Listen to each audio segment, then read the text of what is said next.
मृत्यु ध्रुव सत्य है। मृत्यु अटल सत्य है। मृत्यु अकाट्य है। मृत्यु अपरिवर्तनीय है।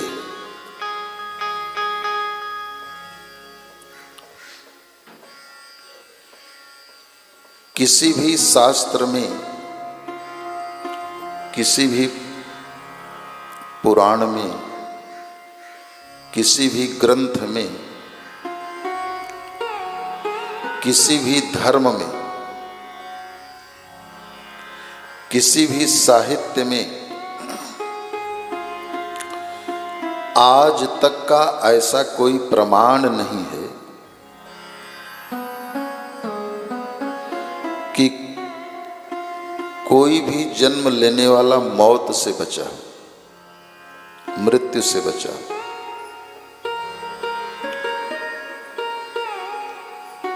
गीता का स्वाध्याय हम लोग कर रहे हैं प्रतिदिन। गीता में भगवान श्री कृष्ण कहते हैं, जातस्य ही ध्रुवोर मृत्युर।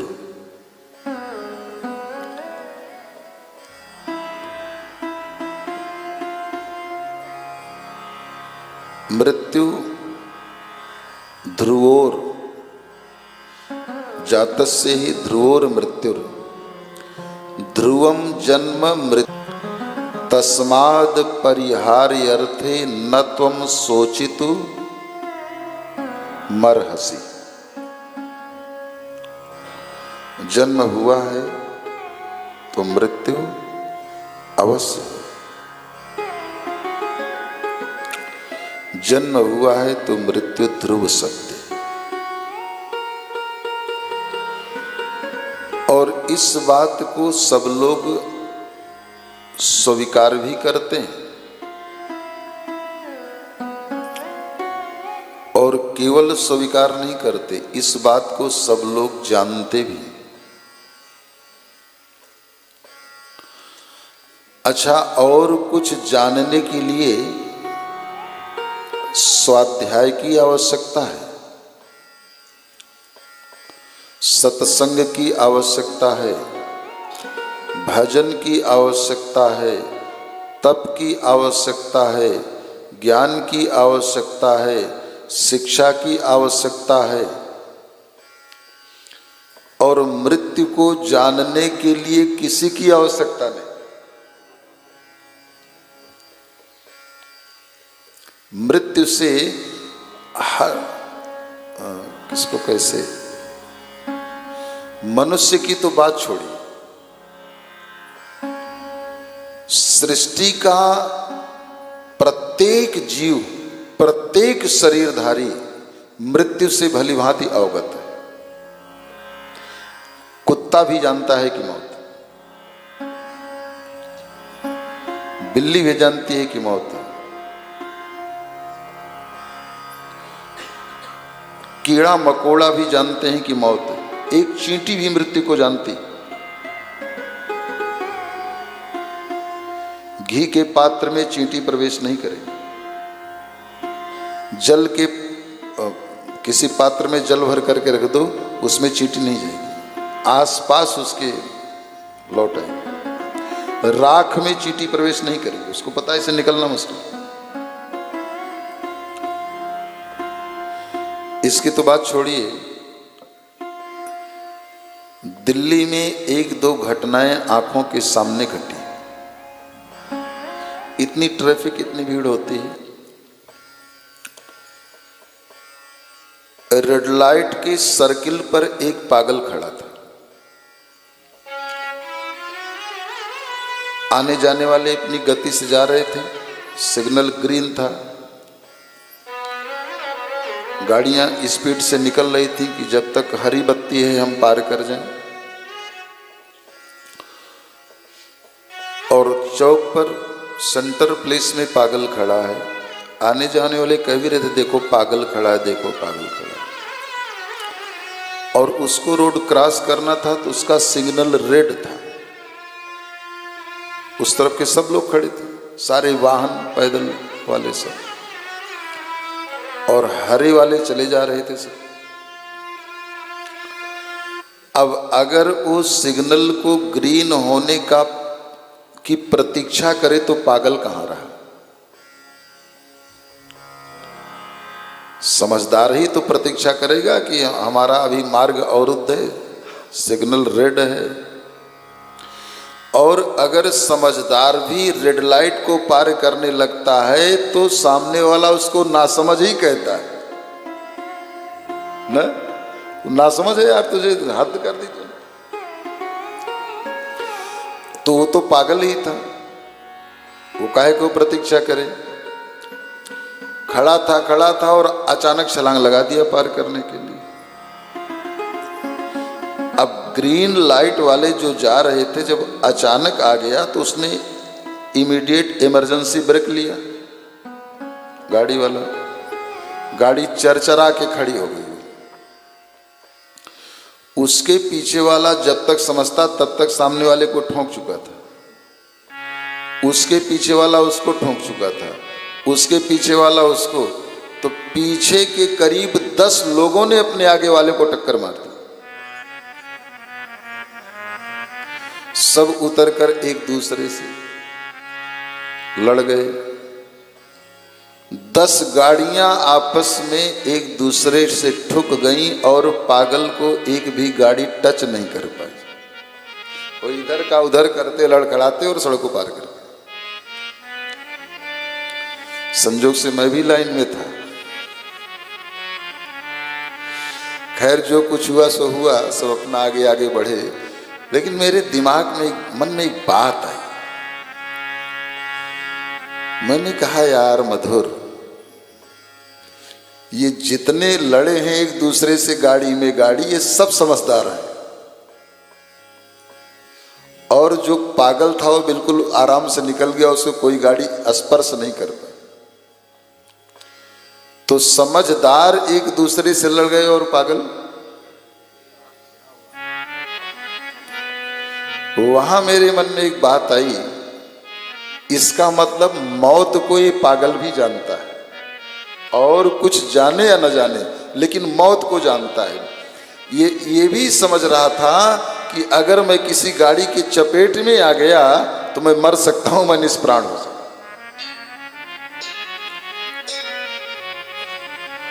हम लोग आपस में एक दूसरे से कहते भी हैं कि जाना तो है ही एक दिन। अब यहां एक प्रश्न उठता है,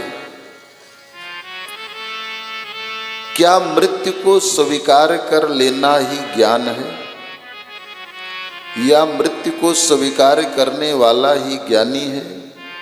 मृत्यु को स्वीकार करने वाला ही समझदार है, और मृत्यु को समझने वाला ही ज्ञानी है और मौत की प्रतीक्षा कर रहा है कि मरना तो है ही। आज ही गीता में हम लोग एक श्लोक पढ़ रहे थे, दूसरे अध्याय में। शायद वो श्लोक था, भगवान श्री कृष्ण अर्जुन से कह रहे हैं, श्लोक था, असोच्याम नन्न सोचस्त्वाम प्रज्ञावादांश भाससे गतासूंस नानु सोचंती पंडिता। अर्जुन, बात तू ज्ञानियों जैसी कर रहा है और कर्म तेरे मूर्खों जैसे। अब वो सूत्र यहां पर लागू हो रहा है, एकदम जैसे वो गन्ना पेरे वाली मशीन नहीं रहा, खांचा में खांचा बैठी जाए।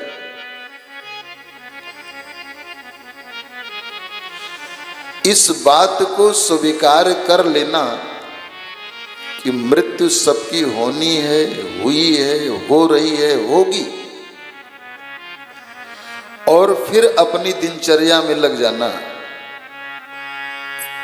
सोचना, स्वीकार करना, मानना, एक्सेप्ट करना, दूसरे से कहना, ये ज्ञान है। और फिर अपनी उसी दिनचर्या में लग जाना, ये मूर्खता है। जब ज्ञान का आपको अनुभव हुआ तो उसके अनुरूप आचरण होना चाहिए। कर्म होना चाहिए। पता हम लोगों को भी है कि मृत्यु होनी है, मृत्यु होगी, ध्रुव सत्य है, ये हमारा ज्ञान है। ये पता लगने के बाद परीक्षित के मन में जिज्ञासा हुई कि मृत्यु से पहले हमको भगवान से मिलना है, मृत्यु से पहले हमको भगवत दर्शन करना है। ये ज्ञान का आचरण है, ज्ञान का प्रतिफल है। और पता हम लोगों को भी है, एक दूसरे से हम लोग भी कहते हैं कि मरना तो है ही एक दिन, और सब जाना है और सब कुछ छोड़कर जाना है। ये जानने के बाद उसी उठा पटक में लगे रहना,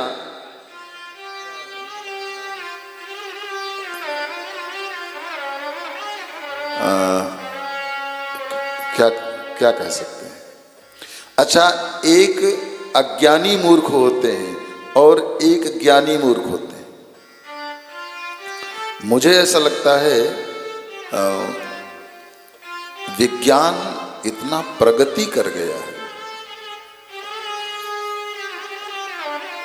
साइंस इतना डेवलप कर गया है,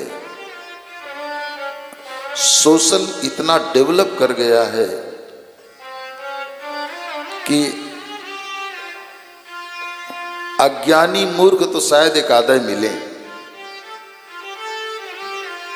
अगर 100 को ढूंढा जाए तो 100 में अज्ञानी मूर्खों की संख्या होगी 1 और ज्ञानी मूर्खों की संख्या होगी 99। अच्छा, उसी हंसो मत, उसी 99 में ही आप उन लोग हैं।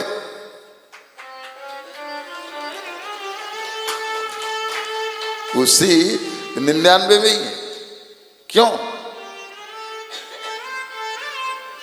ये बात तो हम लोग वर्षों से जान रहे हैं कि मरना है सबको, एक दिन मरेंगे। परीक्षित को जैसे पता चला कि मरना है, मृत्यु होगी, सब कुछ छोड़ करके उसी दिन परमात्मा की तलाश में निकल पड़े और अनशन व्रत लेकर के बैठ गए। और हम लोग वर्षों से इस बात को एक दूसरे से कहते आ रहे हैं, आज तक मन में जिज्ञासा न बनी कि हमको भी भगवान का दर्शन करना है, कैसे होंगे।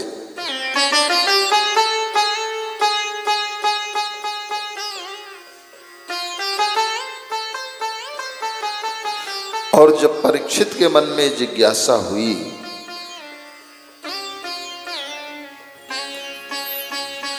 गीता का एक श्लोक और है, अनन्याश्चिन्तयन्तो मां यो जनाः पर्युपासते तेषां नित्याभियुक्तानां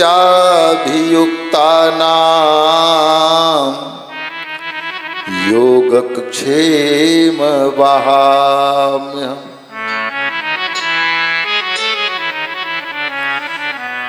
त्रिकालदर्शी संतों ने परीक्षित से कहा कि आपकी समस्या का समाधान मेरे पास नहीं है। और जब त्रिकालदर्शी संतों ने समर्पण कर दिया, अपनी विवशता व्यक्त की, तो न अन्यः अनन्यः, अब परीक्षित इस सृष्टि से अपनी दृष्टि को हटाकर पूर्ण रूपेण अनन्यता के साथ परमात्मा का स्मरण किया और उनकी शरण में गए।